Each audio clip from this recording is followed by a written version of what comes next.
Anh với sự xuất hiện của vàng sao chua sang bản số 60, Hàn Văn Trương sáng đà hối số áo 01, Hoàng Văn Thanh nhập mòn số áo 50 và vàng Nguyễn Quốc sáng hối số áo 17.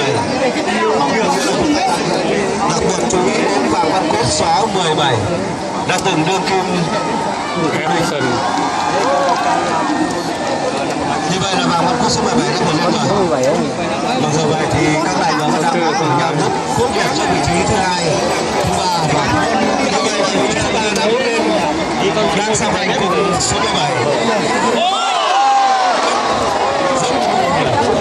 Và như vậy đã có một không nào bị ngã rồi.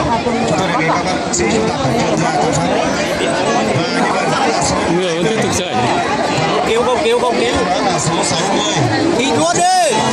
Chết luôn. Người công an được đâu. Số 01 Hàn Văn Trương của Đà Hối cũng đang ở vị trí thứ ba. Vừa rồi thì có một sự va chạm rất mạnh và vận động viên chúng ta đang rơi xuống sân. Như vậy là các bác sĩ cũng đang trở lại để chăm sóc cho và khẩn trương đưa lên xe cấp cứu. Lúc này thì ở vòng đua thứ nhất, Vàng Văn Quốc vẫn đang dẫn đầu. Vàng Văn Quốc có một vòng nữa. Tiếp đó là số 60 đến từ bản phố đó là vàng sao chua.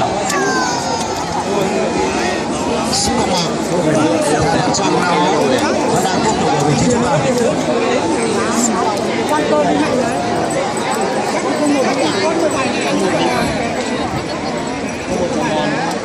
Đang dẫn đầu vẫn là Vàng Văn Quyết số 17 của Đà Hối.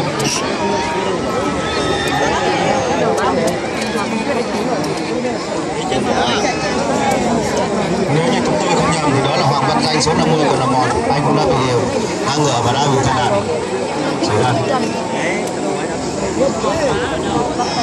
Như vậy là về vị trí thứ hai đó là số 60 vàng sao chua của thành phố và đương nhiên